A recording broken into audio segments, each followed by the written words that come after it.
Hi, Samina. Hey, Hora. Hi, everyone. Welcome to our 21st episode of Philosophers in the Therapy Room. And we are going to talk about humor Yes. and laughter and comedy today, which I guess it might not be present constantly in the therapy room. It might be quite odd when people start talking about their trauma, their hardships, and then they laugh at it. Yeah. It's interesting that when we were in training, they were telling us that this is an incongruent kind of reaction to whatever the content, which is delivering, which is transferring in the therapy room, and the mood and the affection that is related to that content. So these are not congruent. Yeah, if someone is talking about, I'm so ugly, I'm so stupid, and then they laugh at it, it's one of the most difficult truths to say about yourself. And that person is laughing, and it's, when you look at it and when you reflect on it, it doesn't make sense.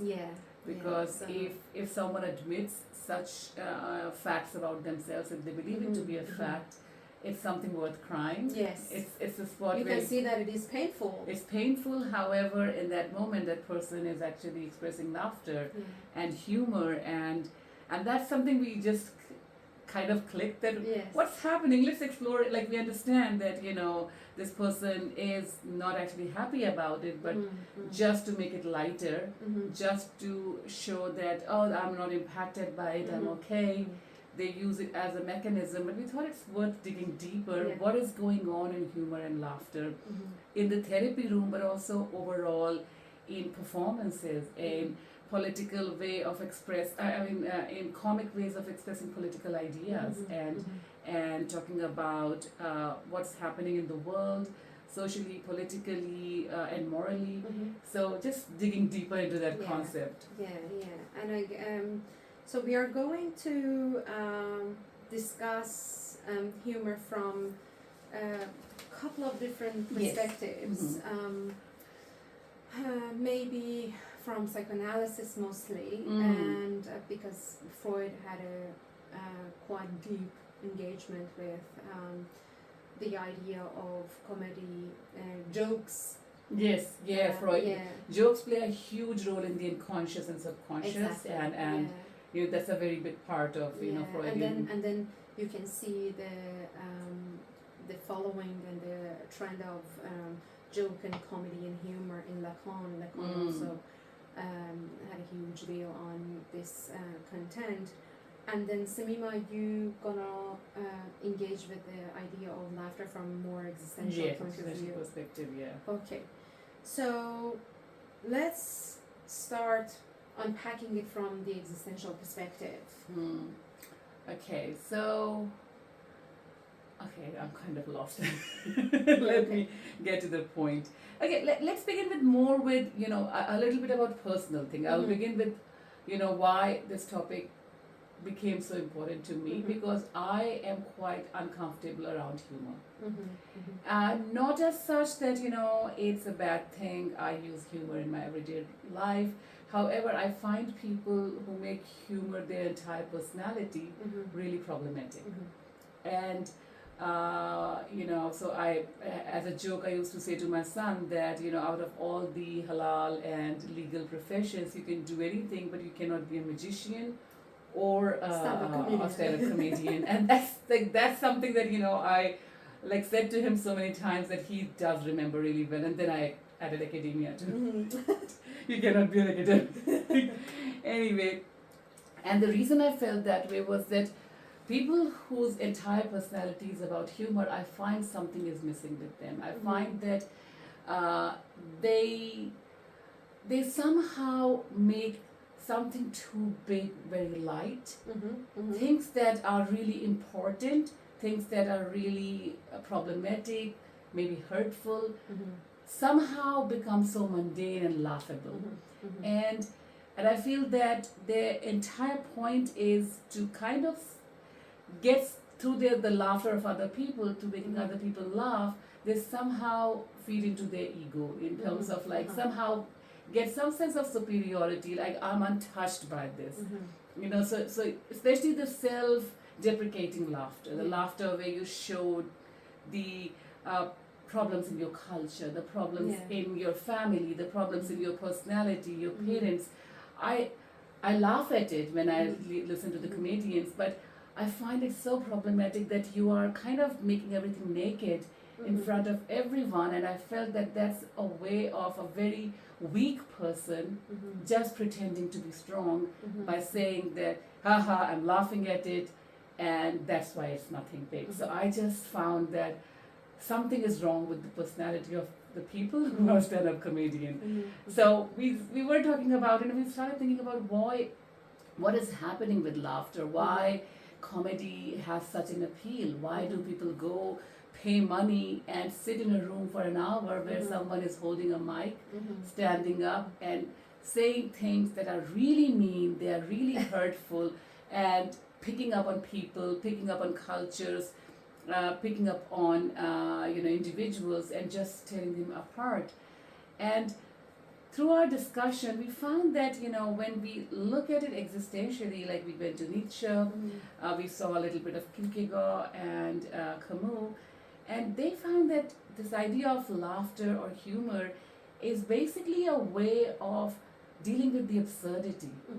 It's the way where we see the seriousness with which we throw ourselves into our lives, and the kind of realization that it's not that serious. Things are not that way, and that the moment that the absurdity exposes itself, it's that moment that brings out laughter. And for Nietzsche, it goes a step further. It's a deliberate attempt. So for Kierkegaard and Camus, and again, I'm not a deep scholar in either of these traditions, but what I understood from skimming through that idea is it's more like a existential attitude. You have it. We laugh when we are exposed to that absurd, and when we realize without any effort to cover up that seriousness, and just try to feel that no, everything is okay. Laughter comes out there, but in Nietzsche, it's a deliberate attempt. It's a deliberate attempt to unsettle, unnerve the existing structures. It's by laughing at it, by laughing at the political system, by laughing at the religious structures, you're showing how shallow they are. You're trying it. It's an effort to actually destabilize that. And we'll come to Irigaray later, but I think that gives a sort of an idea about how laughter is a tool. It can be a tool. It sometimes is just an attitude. It can be a mood. With certain philosophers, but with Nietzsche and some other thinkers, it becomes a tool to actually manage and engage with the problems of the structures. I before going to Freud, because we are you mentioned Nietzsche, and I can find the familiarity, and I can find a kind of a relation between Nietzsche and what Lacan sees in terms of jokes and humor. I guess before really, I just give the idea of how Lacan sees laughter and joke, and then I'm gonna give a little bit of background at what is all this stuff, all these contents and terminology means for him. Lacan believes that jokes and humor, more than the very act of laughter comes after that, but the humor and making a joke about something is just like what Nietzsche says, is really shows the failure of the structure of the language. And why language? Because he believes that our psyche really structured through language. Okay. Why language? Why in middle of all the stuff, all the things that structures our human existence, he only points to language because you realize the world through language. When Heidegger says language is the home of being, Yeah. What kind of being? Being realizes itself through language. Mm-hmm. This means that in language, either language enables you to reveal the real, Mm-hmm. or you need to cut and paste the real Mm-hmm. in order to fit it into language. Mhm. Normally, experience is bigger than language. Yeah. The very instrument of language, Mm-hmm. it's really like a copy and paste, you know. It's just like you cut and paste, Mhm. and paste in order to make it fit in a language. If you Mhm. want to talk about your experience, Yeah. you had to cut it in a way Yeah, that yeah. the language Can envelop transfer it. Yeah. Exactly, It's way transfer too bigger. it. Exactly. So the experience always is bigger than what language can carry it Mm-hmm. in relation. Mm-hmm. Mm-hmm. So this means that through language, not only we understand our experience and others Mhm. understand our experiences, but somehow, and that's very interesting, this is the difference between Lacan and Freud, unconscious is constituted from those cut parts of That the we omit. experience that we deleted in That we order leave for the behind. we Okay. left behind Yeah.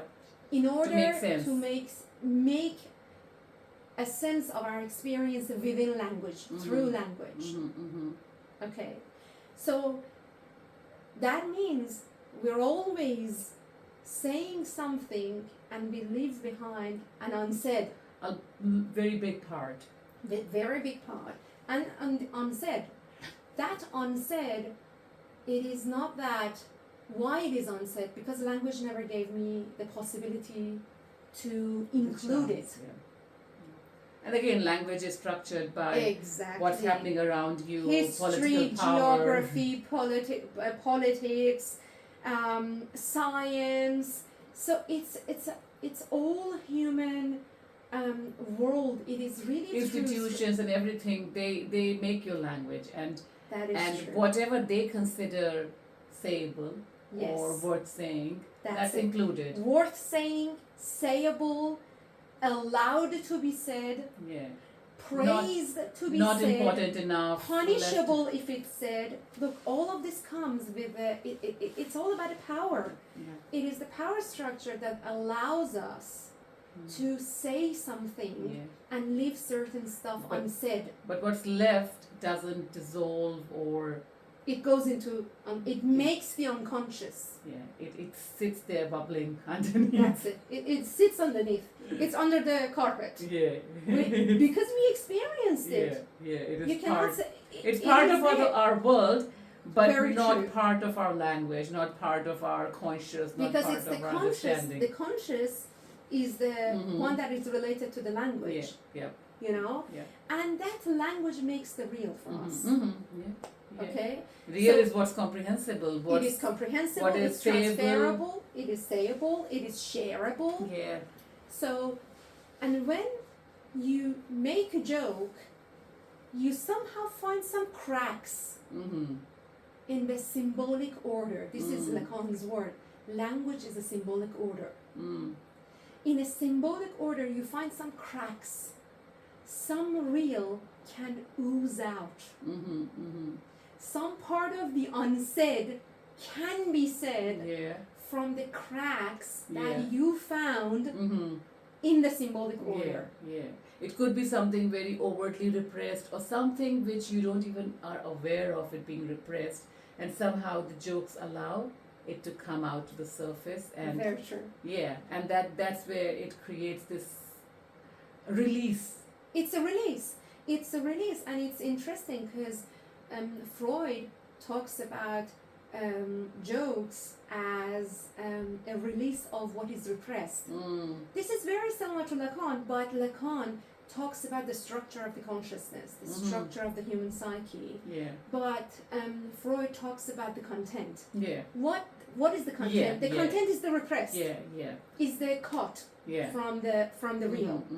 It is not allowed. It is not comprehensible. It is not valuable. And I think he doesn't connect it to language itself. No. For Freud, it's not linguistic. It is not linguistic. I mean, language is part of it, but it's not so much focused around language itself. Lacan is more sees because he sees the very structure of comprehensible linguistic. What is comprehensible is linguistic. And like it makes sense. Like he's writing in the times of, Heidegger, Habermas, these thinkers. So you understand the environment in which they are writing. So it's the episteme of the Foucaultian concept, the episteme of the time. So he really talks and thinks about them within the same language. So, but what is very interesting is, even for Freud, he talks about the repression. What is repressed can be on surface when you're joking.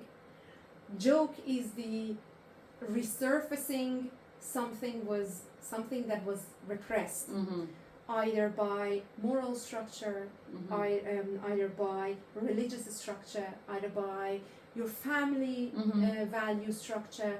Doesn't matter. Something has not allowed you to say something or understand reality in a certain manner. They oblige you to see reality in one prescribed manner. I understand. And then when you joke about it, it just presents a different picture. And it presents a kind of a distorted. It is. And if you like to say, because what is distorted? If you call that is from my the way I look at the world, this is a distortion. I look at certain people as very serious, really important, and then a joke just presents them as absurd, as these stupid caricatures, and that just distorts what is right there. That is why Lacan says this is a failure of the symbolic order. Symbolic order couldn't really push me to see that seriousness as serious as the mannerism. You see it as absurd.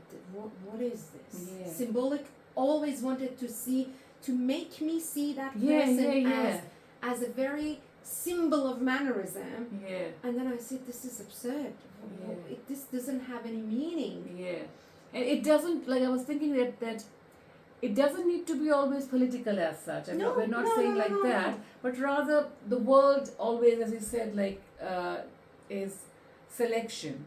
Language selects part of it, and we build a narrative, and we build some kind. I was just thinking about the other day, when we were having lunch with our friends. And your husband was talking about how the cats were sent to the other city, and what was the whole process of them flying to Melbourne and all that.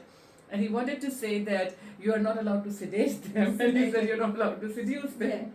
And it was like we kind of heard it. We all understood it. We understood it, we heard it, but your daughter pointed out that Dad is sedate, not seduce.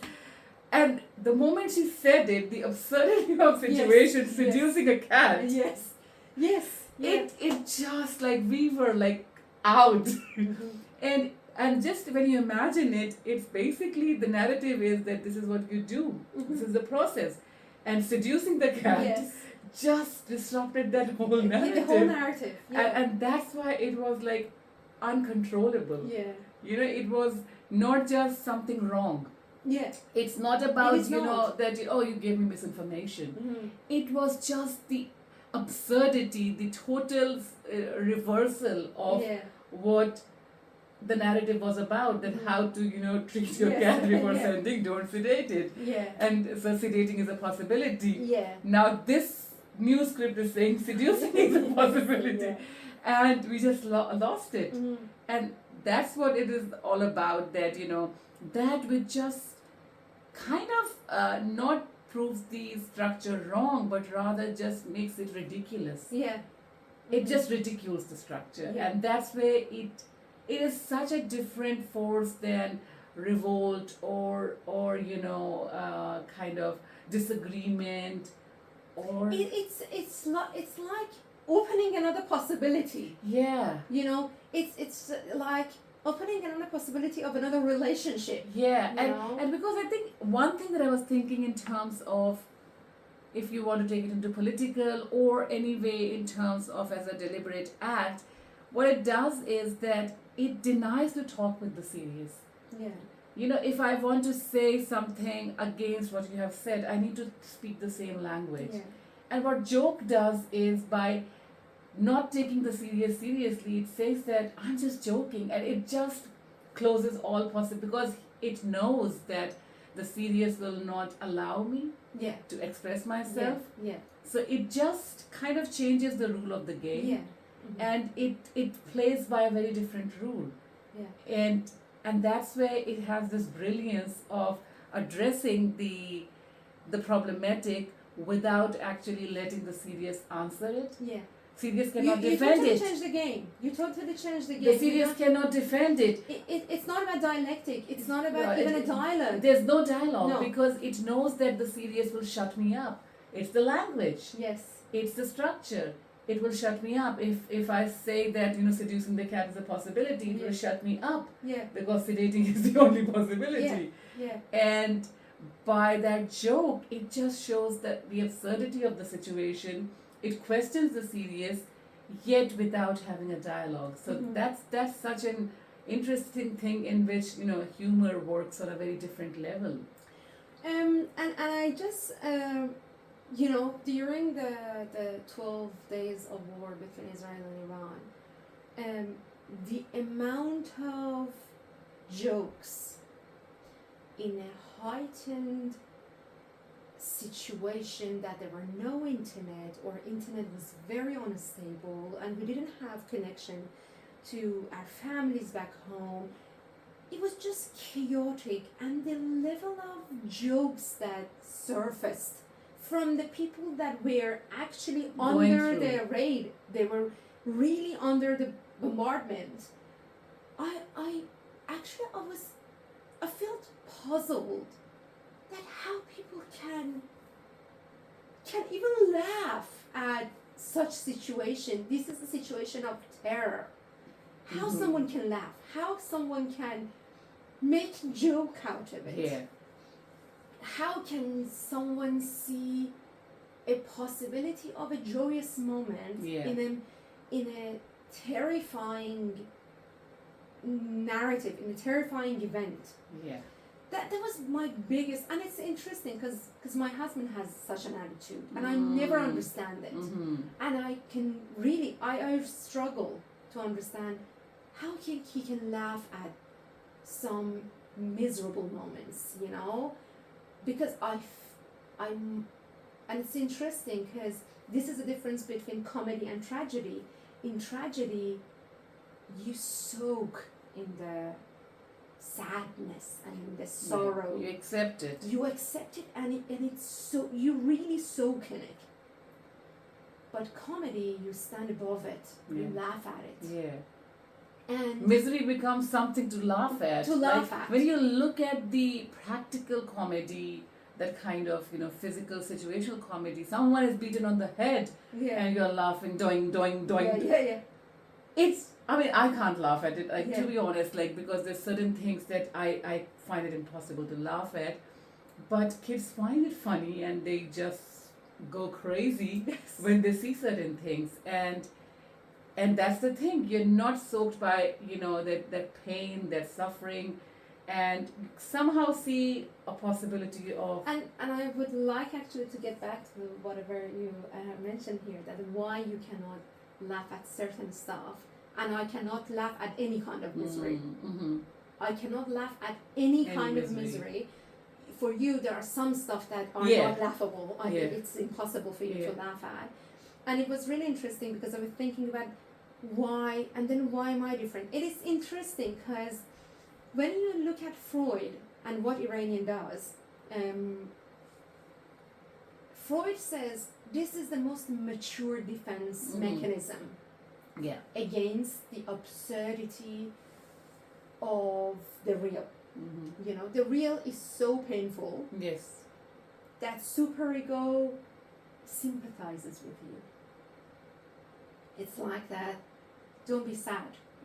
Because So it gives another way. Because I think probably at that point, if you soak in the tragedy, it would be the end of you. Exactly. It's unbearable. That's why it becomes a defense mechanism. Yeah. So it's defense because it tries to protect you against a harm. So the reality is this is a harmful moment.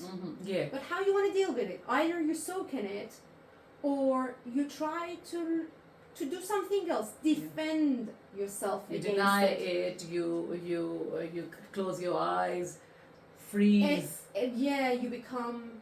You somehow try to abandon it. You try to just Stoic indifference. Different Uh-huh. mechanisms. And for Freud, laughter and joke is the most mature defense mechanism against You this. accept Yeah. it. You accept it, you laugh at it. Yeah. You try, this is what he said, he suggests that you try to, when you're laughing at it, you release the suppressed energy. It's a surplus energy that it is trapped in your psyche because it's repressed.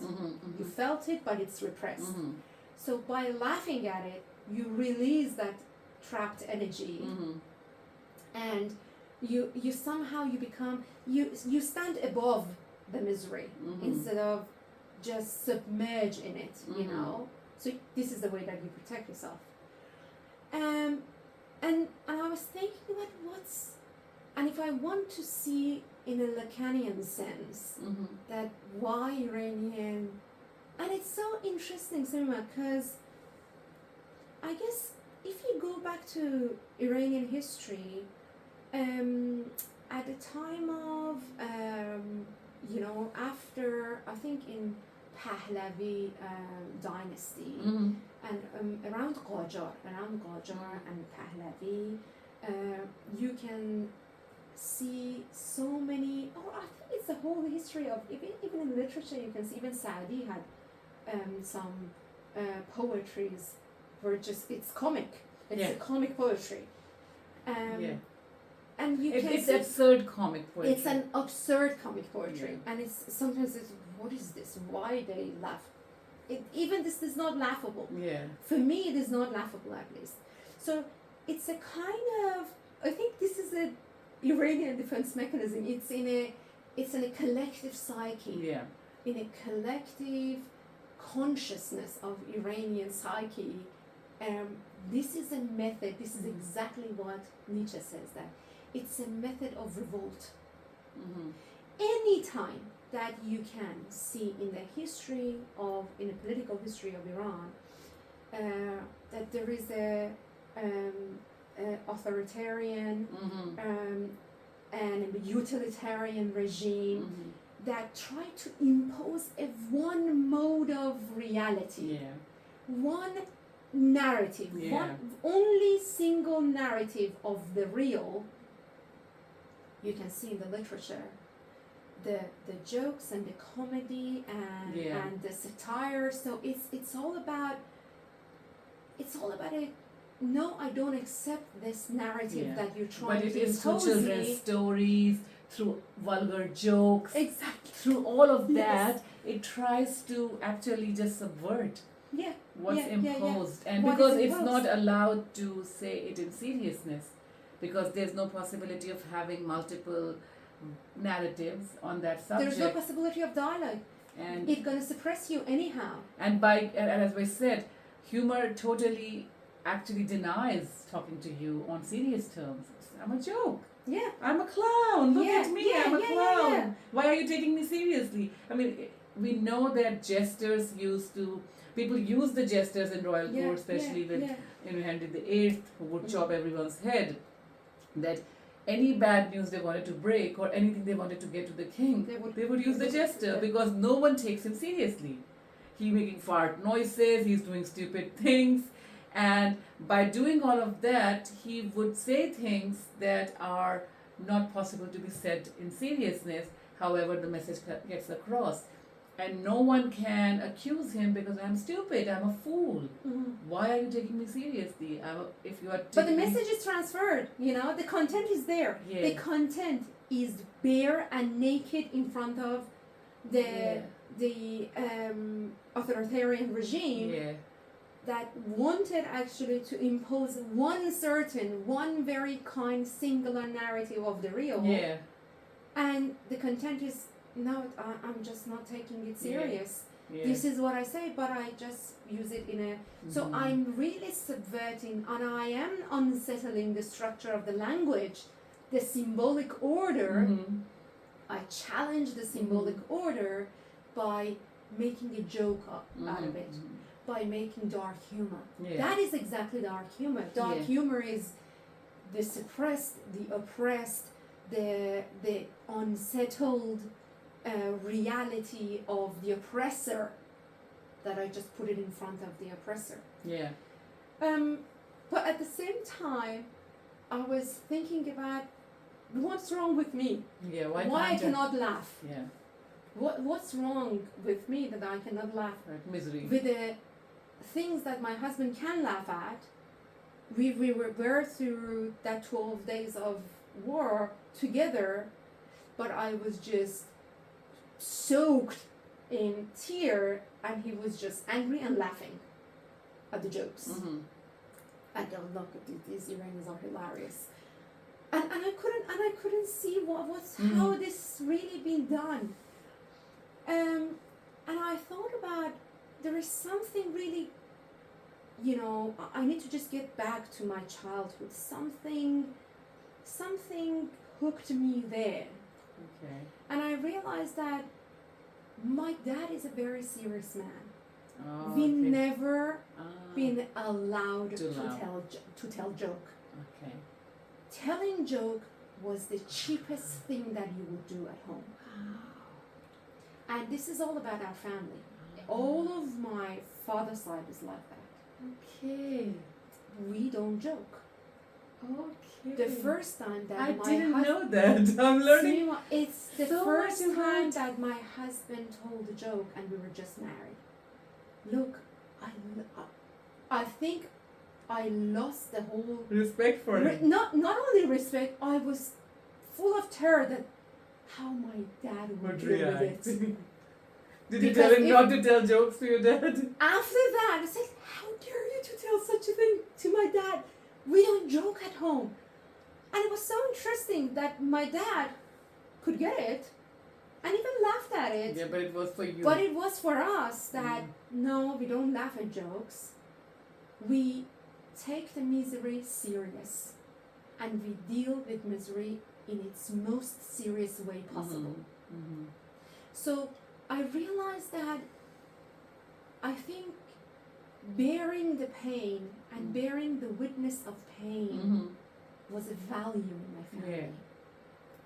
It was a fidelity to truth, fidelity to righteousness, being serious equal to virtuous. Mhm. Yeah. Yeah. Something in us. I grew up with a bit of that because, I mean, not with my father, but there were people, especially for girls, Mhm. like my uncle, like, God bless him, he's not with us anymore. But because young girls giggle, that's all you do. If you Yes. put 3 or 4 teenagers together, all they do is giggle. Yeah. And that's what we were doing. And he would say, why do you guys laugh so much? And he said in Urdu, it was a very interesting sentence, and it's hard to translate, but it was like, every time you laugh, you lose one mouthful, like kulli is a word you use, of aql, of your intellect. And we laughed at that. How would you measure? How is aql or intellect measurable as a kulli? Like, how do you put it in your mouth? Is it water? And we laughed at that. So we grew up with some kind of limits. However, my father himself, he's a joker. He's a very serious man, but he would mess with us so much. He's a practical joker. He would say things in a way that you would think he's serious, and it would be like he would flip it. Yeah. So joking is part. He would play practical jokes with us, run, play, and be very fun around us. So he's that kind of person. So and it's totally different from. Yeah. If But you if we have topics like this Yeah. is untouched, like Yeah. sacred, like religion, you can't touch. It Sacred took me- is untouchable. Ethnicity is untouchable for No, us. no. Actually, this is serious. I'm Mm. Azari. It is. This is serious. You no. don't touch. we joked about We that. we don't touch ethnicity. We don't touch sacred. We don't touch. I think people's pain. Yeah, that's And- others disabilities, others Yeah, pain. yeah. That's what, like, I never think- laugh at someone's disability, someone's poverty. So somehow everything becomes impossible Yeah. really to laugh at. Yeah. And then you need to, and I realized that, yeah, that's it. This is how it works. I assigned a value to seriousness And moral value. and moral value. That it is. If you fail, actually you fail the virtue. This is a Mhm. vice, not a virtue. If you laugh at it, this means that you actually decrease the value Mm. of the pain of the other. Even the stupidity, I see it as, this is not a stupidity, this is an epistemic poverty. So I don't see stupid, I see epistemic poverty.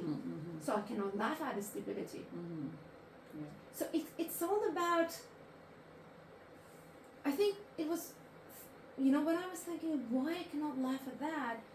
Because I've been raised in a way that I assigned a moral value to It's untouchable for you. to witness, bearing witness to pain. Yeah. It is hard, yes, it is Yeah. hard. And then it is not a defense. I don't have any defense. You accepted it. I accept it. I have to go through it. And it was really interesting that how I am different in dealing with the pain of the other, or the situation, or a miserable situation, a sad hardship.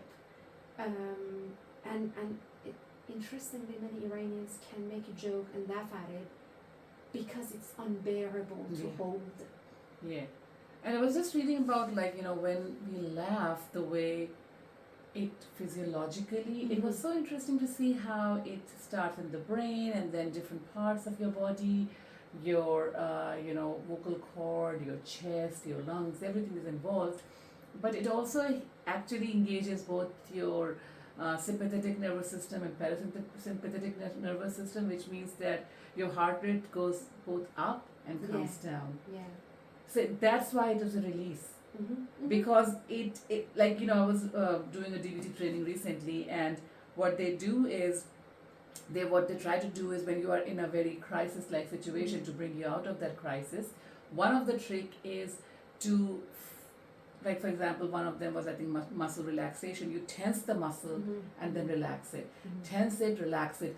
And that way you raise your heartbeat and then bring it down. Raise it, bring it down. Raise it, bring it down. So it helps bring down the already elevated heart rate and the whole system that has gone really high, to bring it to a lower level where it can deal. It doesn't mean that everything is gone now. Now it's ready to deal with the problem. Now it's ready to deal with the seriousness. It doesn't take away the reason you're anxious, the problem that is the crisis, the unsolvable issues around you. It just makes you calm enough to deal with it. And so probably laughter is trying to do the same by, if something is unbearable, it just tries to physiologically make you ready to deal with it. So there are multiple things happening. On a psychic level, it allows you to say things that are unbearable to say seriously. Or they're not allowed. Allowed, yeah. But even I think the way people joke about I see a lot of Indian stand-up comedians, and they tell jokes about their mothers, their fathers, their family. And it's more about, I think, it's so difficult to say it without a joke, that how problematic my parents were, what kind of family structure we had, how sometimes, like, my mom is a victim, but she also plays the victim card a lot. things my dad did, how seriously he takes himself and how ridiculous he looks now. So, you can't say that my dad is ridiculous, but through joke, you feel a kind of love for him. All our dads are like that, and you laugh at it, and you say a thing that is unsayable, that is just too painful to say, and that just gives that space, that room to say it, and make it something again, like, no, you can't blame me because I'm joking. I don't mean it seriously. I respect you as my father, I love you as my mom. It was just a joke. And that way it allows that room to just avoid the conversation, the serious conversation. And I think avoid the consequence. When you are subverting the symbolic, when you are really unsettling the order of the symbolic, you are somehow reorders the symbolic. Yeah, and that's where I think, laughter can be a great tool to subvert, but it's also a tool to, or humor is a tool to sometimes maintain. So sometimes we are told that, because laughter or jokes do not allow a serious conversation. So quite often when we discuss the misogynistic structures, the misogynistic jokes, it is said that don't laugh at those jokes. If someone says that you have a very sexy voice, don't laugh at it. What do you mean? Do you mean that I sound like a sex worker? So you make it serious, and then you just take away that, because that person is trying to say the unsayable, because he cannot say that you are sexy. He is your colleague. HR will get on his back. So he wants to say something that is repressed by social structures, but patriarchy is giving him the strength to say it in a way that makes it acceptable, allowable, but it is still patriarchy. It is still problematic, so it's said that don't laugh at it. To make a very serious face, ask them, can you explain what you mean by that? And so, of course, laughter attempts to subvert it, and at the same time, it can be brought into conversation by asking it to explain itself. So there is a way to you are subverting the subvert, because the language of the not only the patriarchy but the criticized patriarchy, because we are using, when you are using a feminist language, you are criticizing the symbolic order of the patriarchy. And when they joke that we criticize something that is subverted, it is the language of the feminist that it is subverted, not the language of the patriarchy. And that's why you're just totally disrupting this, trying to make it again serious, to make it dialogical. You need to make it dialogue. You need to create a space where we can talk about it. Have a conversation about it. And that kind of brings it out from the the abject, what Kristeva calls, and brings it to the symbolic order. You want to talk about it, and because I think laughter or jokes have a limit. The way I look at it is that it can disrupt, but it cannot construct. It just unsettles. No, unsettles. And then you need some serious dialogue to create. It creates some ripples. And that's where I feel that if you actually want to bring change, the real change will come from it. These processes are the beginning. And I think that's a very good point, because then this is exactly the point that you can use it in therapy room, because when the person comes to tries to subvert the symbolic order of say something painful, the symbolic order pushes them to use the proper language of sadness,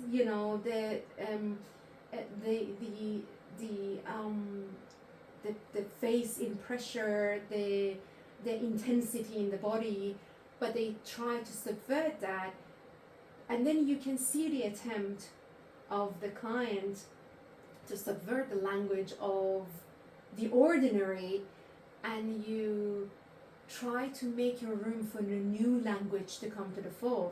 Yes, they destabilize the language.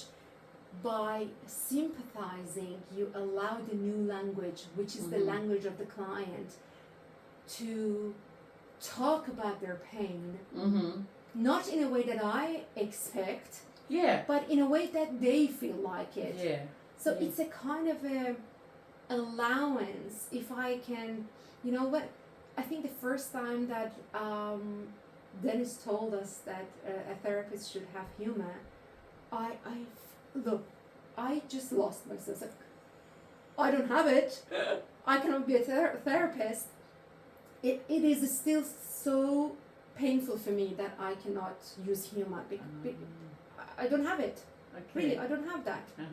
And it's so hard for me to find a way to laugh with the client. I cannot get it.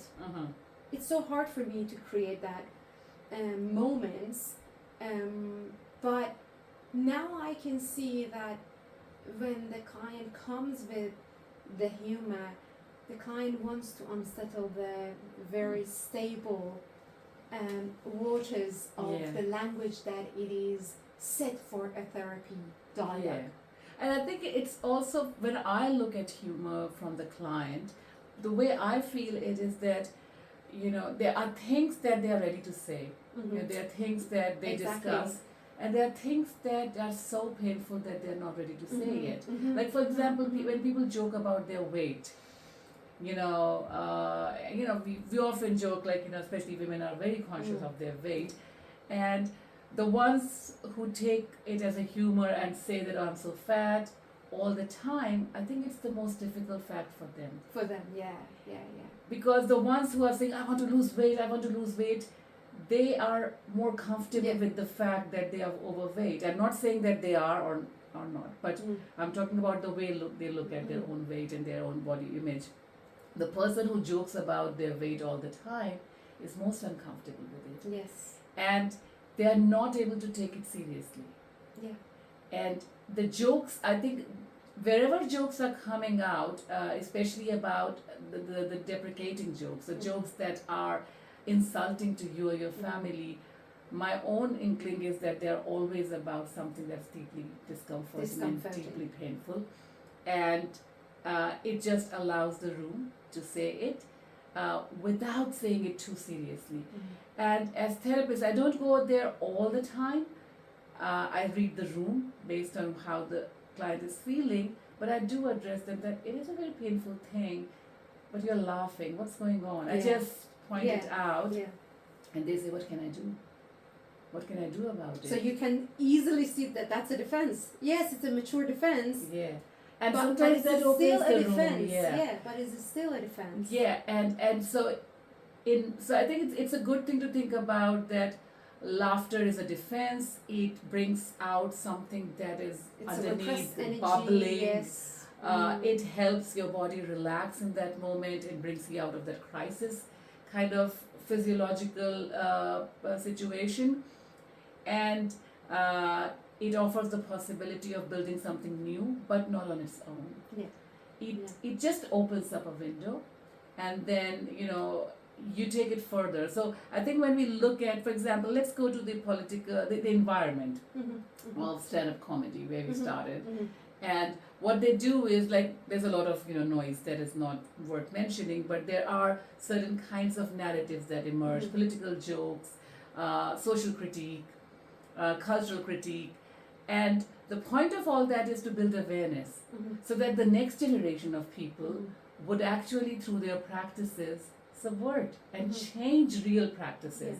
When we are joking about patriarchy and how it has, trapped our mothers in loveless marriages, what we are saying is, let's not let that happen to us, the next generation of women. Let us not teach that to our daughters and our sons to live into that in the next generation. So I believe that if we are listening to the joke, laughing at it, and then going back to the same life, we have missed the joke. You didn't get the joke. Because that the very attempt to unsettle the symbolic order didn't end up in creating a new order.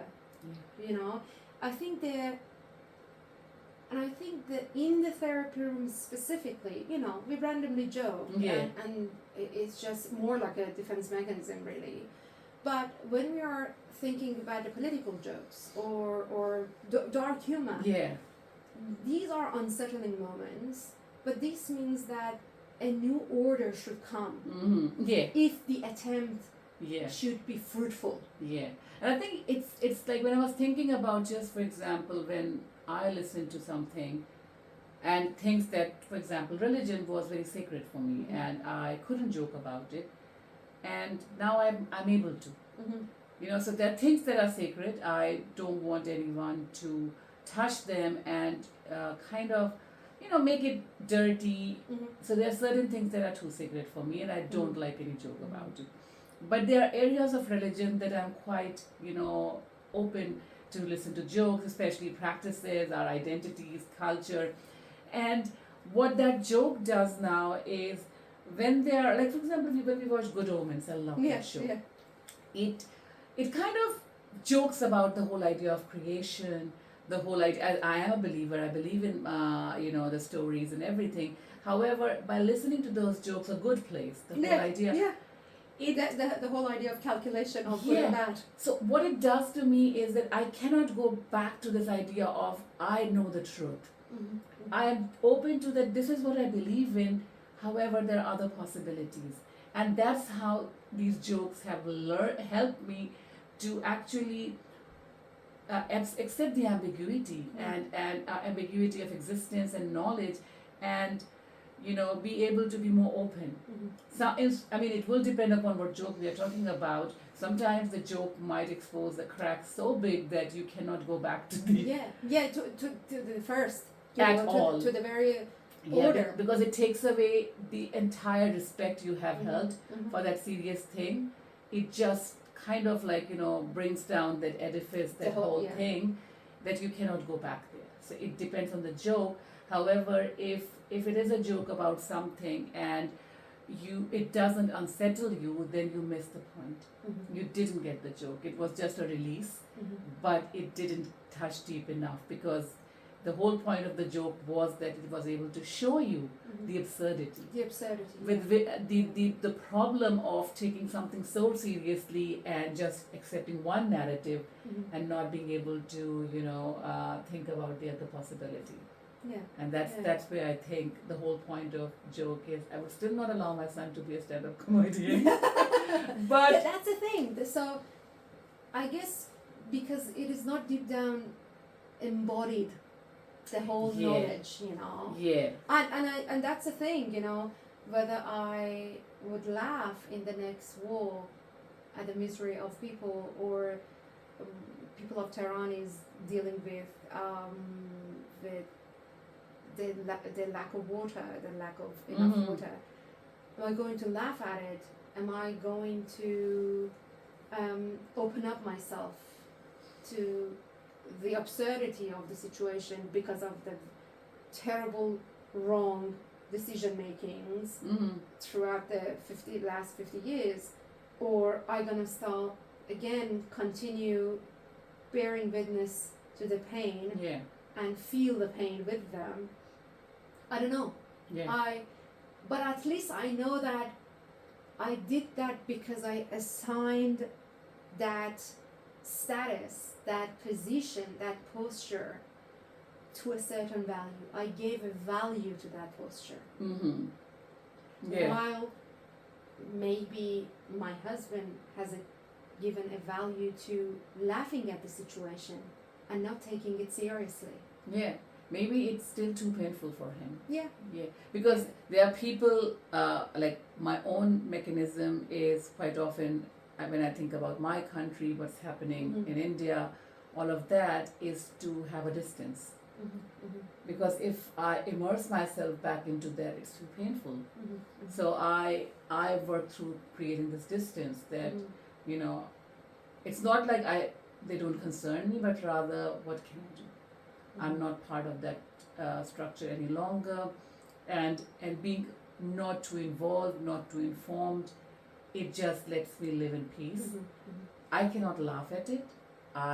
Yeah, I think you're in the limbo.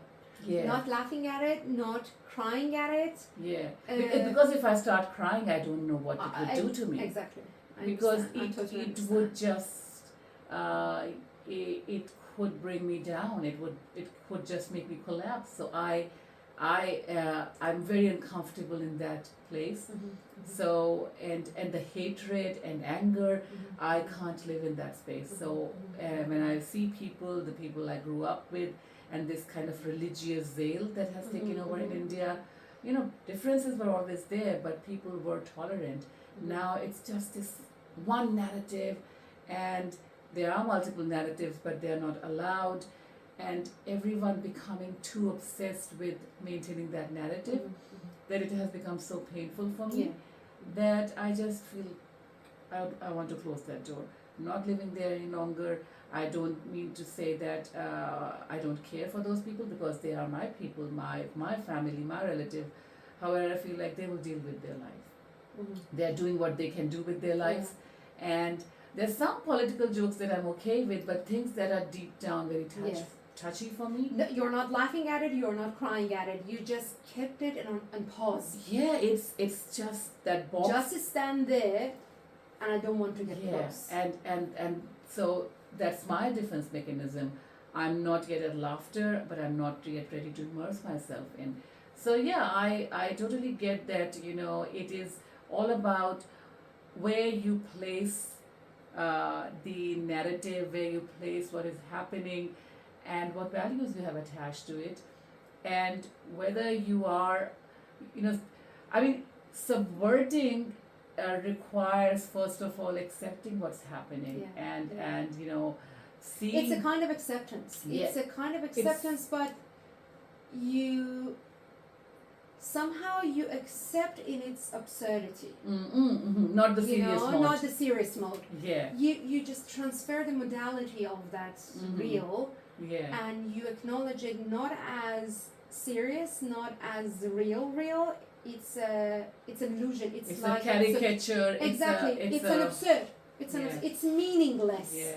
When we are saying, again, using Humour, it's meaninglessness of that comes to the fore, rather than, because when we are saying serious means that the meaning making process is finished, and I am happy with that meaning. Or that's it. That's it. This is the narrative that is done, and that is the real. Yeah, and you I'm not saying you're okay with it, but that is the story. That is the story. And you are there.